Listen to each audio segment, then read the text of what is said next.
Hey guys, it's Missy Wolf, and I'm here with Chelsea Gill. And Chelsea, hello, good morning. I know it's not morning where you are, but it's morning for me in California. How are you doing today? I'm doing well. Yeah, I've been up for a little while, so. That's good. That's good. I live for days where you can actually sleep in, but it doesn't seem to happen so much lately. So I'm definitely glad that we're absolutely able to talk on the phone this morning because our schedules, I know you're busy. You're crazy busy. How do you do it? That is a great question. There are some days that I feel like I'm failing in one or more areas of my life just because I'm basically doing multiple careers at once. You know, being a musician, obviously when you're starting out, you aren't able to, just live on your musician's money that you make. I mean, you see very little of that for a long time. And so having another job that I love and that keeps me busy and keeps me in the industry, it's also just finding a balance of basically, balancing two whole careers at once. And it's a fun challenge. Definitely. Well, and you have a unique job that I don't think many people would, if they saw you in your music video, and they wouldn't really necessarily think of you as that girl. So can you tell us what it is you do? I don't want to spoil it for the fans. I want you to talk about it. But can you tell us what it is that you do? Yeah, no problem. Well, I am actually a concert lighting director, and so I work behind the scenes quite a bit with artists and musicians. Basically programming and designing it and working on whatever they need for lighting for their show. And so it's a really creative job in a lot of ways, but then at the same time it's a lot of manual labor and, being behind the scenes and being the one, that's kind of working really, really hard and isn't necessarily in the limelight for a lot of my job. So I'm basically putting people in the limelight. Exactly. Exactly. Yeah, which is kind of it's a fun job for sure because I get to see so many amazing artists and performers, and I've gotten to travel the world, and honestly I've learned a lot.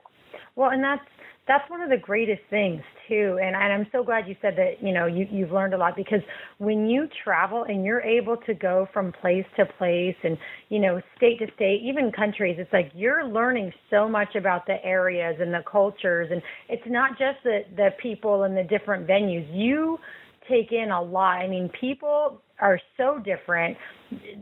Every area seems to be completely different. And I joke around all the time about Intamins because here on the West Coast, we get the suckiest of the Intamins products. On the East, you guys have the most amazing Intamins products available to you, and it's not fair, Yeah.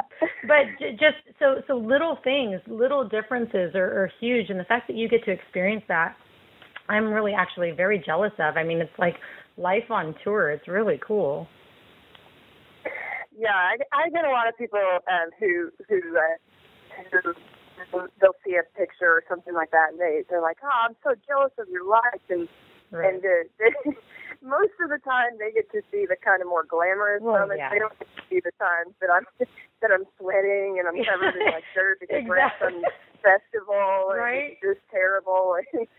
You're like, I'm not posting the pictures of me dirty with my hair all a mess. Nope, those aren't what you're going to see. No, I completely get it. I totally understand. And, my life is totally different. I mean, I'm still going from place to place and I talk to a lot of artists, but, when you're covering like the big festivals like Stagecoach, oh dear heavens, it was so hot and I was so sweaty in that media tent. And I just have to tell you this story because it's just kind of funny. And Dustin Lynch, love that guy so much. He looked at me and told me I was hot. And I just must have had a funny look on my face when he said that because then he quickly followed it with, "You need shade." So it was like a running joke. You're like, I know. Your heart like stopped for a second, and you're like, it totally did. And then you're, I look sweaty. he must have seen that look in my eye like, oh my God, Justin Lynch just told me I'm hot. he had to correct that one real fast. No, we loved Justin, and it was a really funny moment. But no, I completely understand what you're saying about those non-glamorous moments, because people will tell me all the time too, and I'm like, you don't understand. When you're hiking 2 miles and you're doing this and doing that, all you're seeing are the pictures with these people, and I'm made up and I'm, whatever. Yeah, they don't see the hard work. So I'm glad I can relate to you a little bit on that. Another thing that I want to talk about your new music, but there's something that I've been dying to talk to you about, and I know it's going to sound really stupid. You're a total Captain Crunch fan with Crunch Berries. Yes. Oh my gosh, yes. I relate to people on the silliest, littlest things, but the Captain Crunch people are the cool people, and I just have to say that as soon as I saw that, I was like, oh my gosh, she's one of me. I love her already. And that was before I had actually even heard your music. I had seen that picture, and I was like, well, that is just amazing. So yeah, I am not going to lie, like, there are moments, Captain Crunch was like one of my favorite as a child, so there are moments that I just, like, if I'm having a bad day, like, sometimes I buy ice cream, sometimes I buy wine, and then other times I buy cereal, and I just binge on a sugary cereal, and it's terrible, but it kind of makes me feel better. It's a little comfort. It is so comforting. And my son is autistic, and his therapist is here 5 days a week. And I was telling her about the Captain Crunch, and she high-fived me. She's like, I'm a Captain Crunch girl. When I'm having a rough day, I go to the Captain Crunch, and it just makes me feel better. So definitely kudos to Captain Crunch and shout out there. But I'm sorry, my interviews are just candid conversations, so I hope you don't mind. I'll sidetrack from time to time when something sticks out at me. But your song Tennessee Heat, your video for that is a lot of fun, and I love that it shows, it's like a beginning of a love story, like a young love story, which I think is really great, but it's such a fun summer song. And I know that there's a really interesting story behind how that song came to be. So can you tell us about that?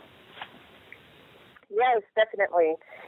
Yeah, it's really one of the most just fun and lighthearted songs that I've written. And I actually wrote it in Ireland with an Irish singer-songwriter named Brian Houston.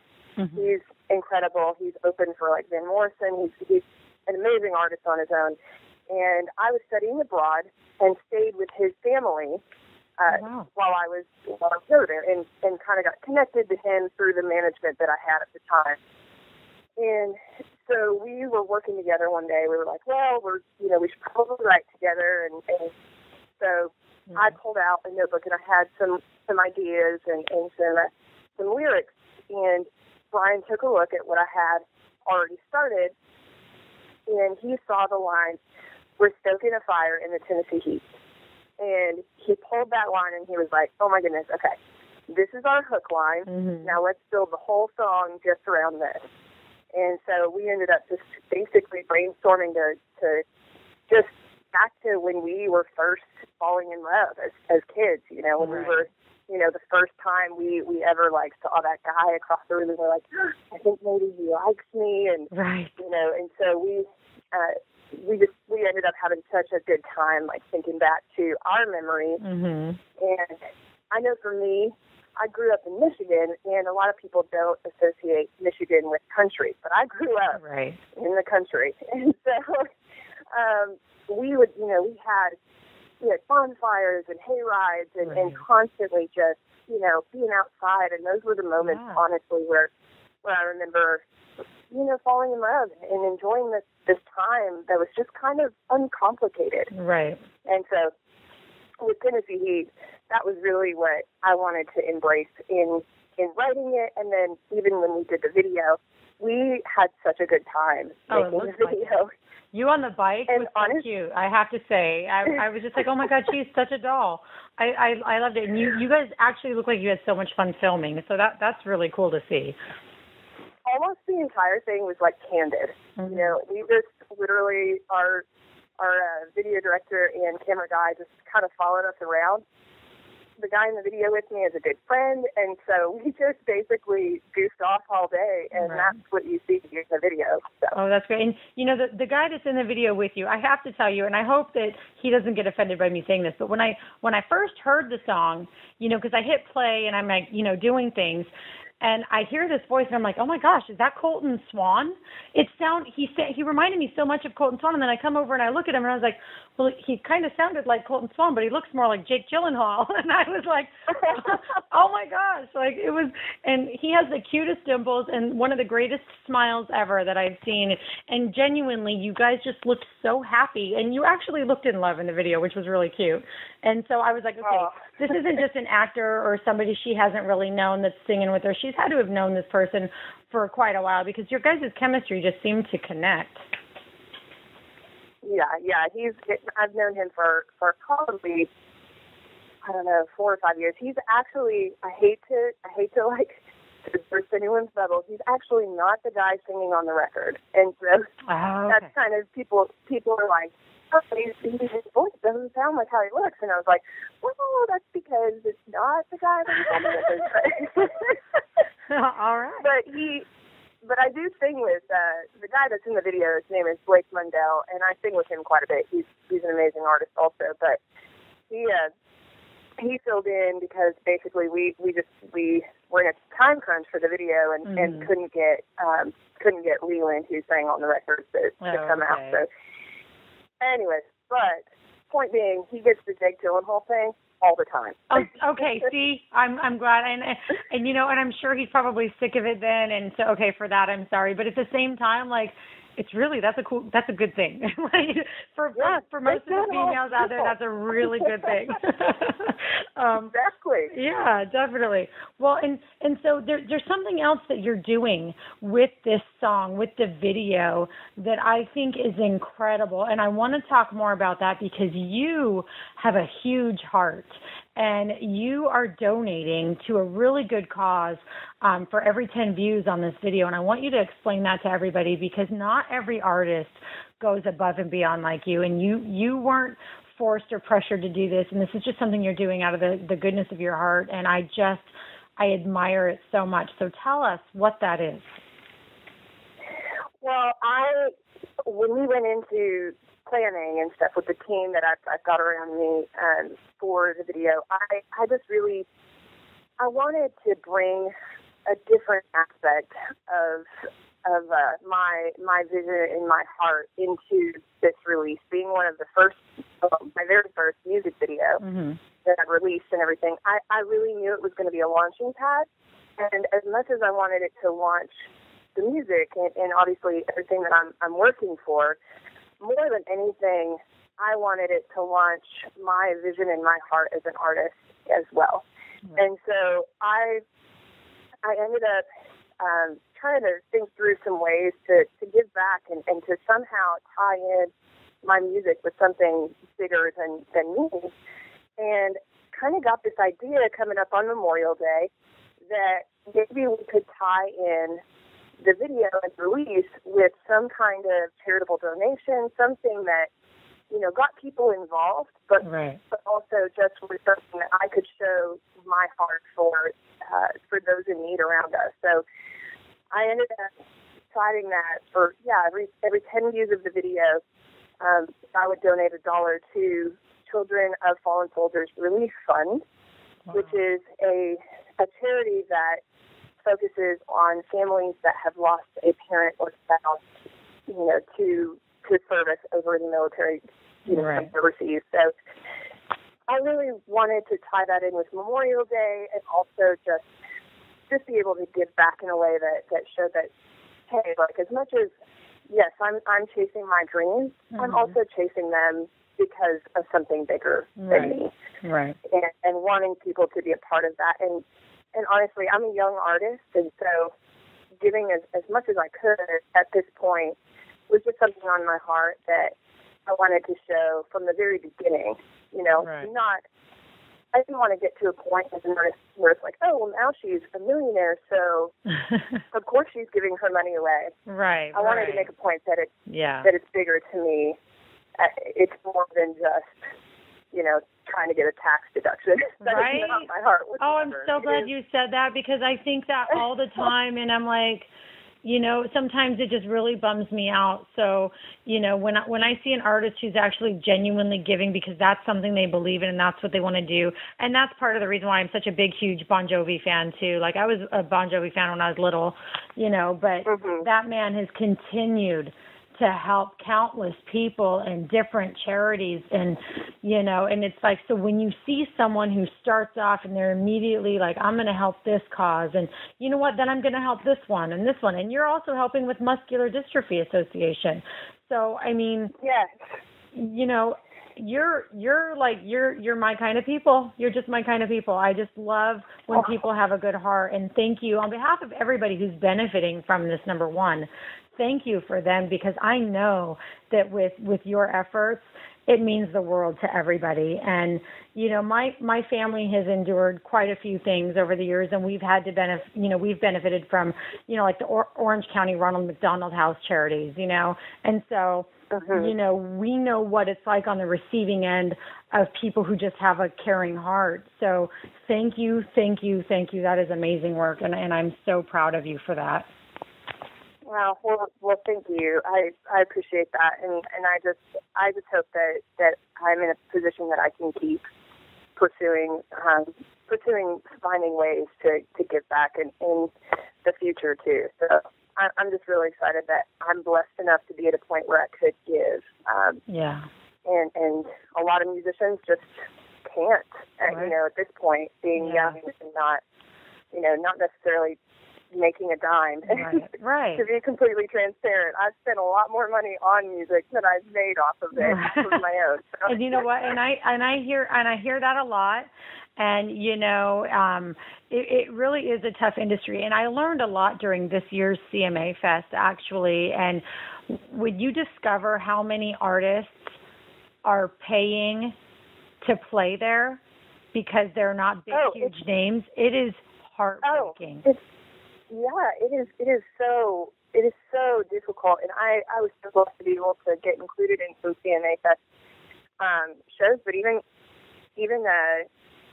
some of those, like, there was definitely like money that went into finding my way into those slots, and so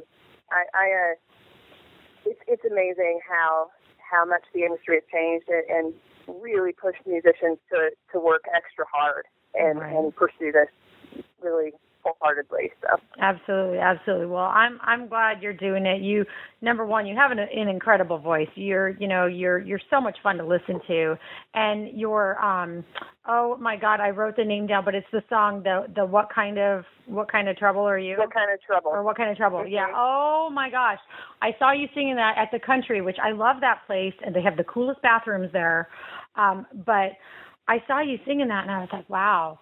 And you can be, because that one's not the summer fun song. I mean, it's a little different, and it's a different emotion in that song, and it's just, to me, it was like, wow, I saw a different side of you in that one, and I loved it, and I thought you did really, really well, and it's like, I want to see more. So what do you have coming up? Do you have shows that you can tell us about where we can watch you, or are you too busy on tour with like people like Dirks? I am on tour quite a bit for this month, but starting in the beginning of September, I may or may not be releasing another single, maybe some video involved. But also I'm hoping to partner with some other Nashville artists, and maybe do kind of a back-to-school full band bash, kind of trying to do something where we get a few of us together to do kind of a big show here in town, and also then booking out some regional shows, probably in the Atlanta market and like Louisville, some of the places around Nashville that we can start branching out a little bit more. I will say, going back to talking about What Kind of Trouble, that song honestly has my heart. Like, that is it's a song that really, to me, means a lot. And so both that song and then on the EP, there's another song called "Fall Off the Wagon," and those are the two ballads. And honestly, "Fall Off the Wagon," when we got into the studio and we were recording, when the band played that for the first time with everybody all together, I literally started crying because I was so, it came to life in a way that, was so much more than just me with my guitar, in that moment of writing it. Right. It was like they took all that emotion and they just they created this beautiful, beautiful thing. So the slow songs, for summer, people are like, I want to hear the party songs, but the slow songs do have a really soft spot in my heart too. So I'm hoping people will kind of find those as they start discovering my music. Well, absolutely. And, I'm definitely going to be posting What Kind of Trouble along with the article, because I really want people to see, the difference in those two songs, Tennessee Heat and What Kind of Trouble, and the emotion behind. It was just a totally different you, and it was moving to me because it was like, wow, this song really was you seem so connected to it, and and it was really nice to see. And we talk about this several times during our conversations with other people that when you have a song that has any emotional content and it's not sung that way, it's hard for the listener. And I'll give you one example that's one of the biggest pet peeves I have, and no disrespect to Taylor Swift, but Wham's Last Christmas, when that song got covered, it wasn't the emotional song that it was. The story that was in that song got lost for me.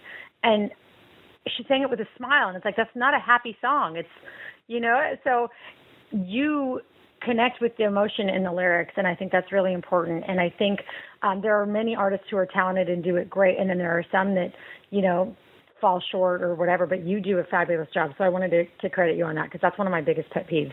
Honestly, that's a pet peeve of mine as well. There's art. I won't mention any artists, but I know I shouldn't have done that. I'm so bad. But that's just the one that bothers me the most, and it breaks my heart.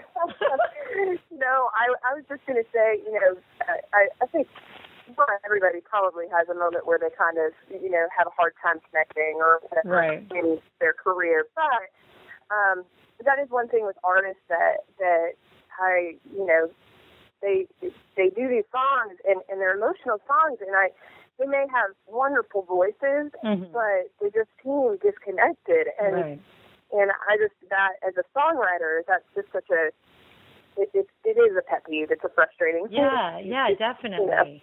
And I got to give credit to songwriting, because they don't get enough, songwriters don't get enough credit. And I know so many songwriters in Nashville, and their songs get picked up by different people. And, and the fans, they're like, oh, that's Luke Bryan's song. Oh, that's Blake Shelton's song. And you know what I mean? The songwriter is very rarely mentioned unless it's among the other musicians, or when people are talking, oh, I did a great write with this person today or that person. Most of the fans are like, well, who's that? So it's like, it's kind of sad for me. But listen, I know you have to go. I know that you're busy. You're crazy busy. And, God, I am slightly jealous of you, though. Your other line of work seems like it's so much fun, never-ending entertainment. But I know it's hard work, too. So is there anything else that you want to tell the fans before we go? Because I don't want to take up all your time.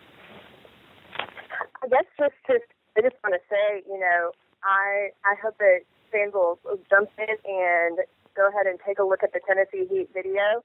We're still running the charity donation. So for as many views as we get, we're still honoring that donation. And so even though it's been out for a minute, if you haven't seen it, you can find it, Tennessee Heat, on YouTube. My name again is Chelsea Gill, so you can find that and just take a look at that. But otherwise, keep waiting to see some new music coming out, and hopefully we can all connect soon. Awesome. Well, I can't wait. Yeah, I would absolutely love, because I know that you're a coffee girl too. I would love to connect with you out there sometime and grab coffee and just chat and have fun. And it would just maybe, include some Captain Crunch in there. I don't know.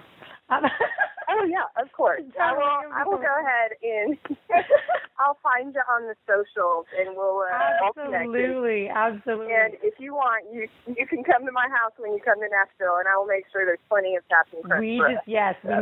We need to have a bowl of that for sure. Oh my God, I'm so glad that you love it, actually, because all my adult friends are like, "What are you doing?" I'm like, "Don't judge me. It's my favorite." But, yep. All right. Well, you have a wonderful rest of your day. I know you're busy. Thank you so much for taking the time. I'm sorry about the technical difficulties. And we will include all of your social media for everybody to be able to just click and find you. They don't even have to search. We're going to put it on our article for you. Great. Thank you so much, Missy. All right. No problem. Thank you so much. You're welcome. Bye, guys. Thanks. Bye. Bye.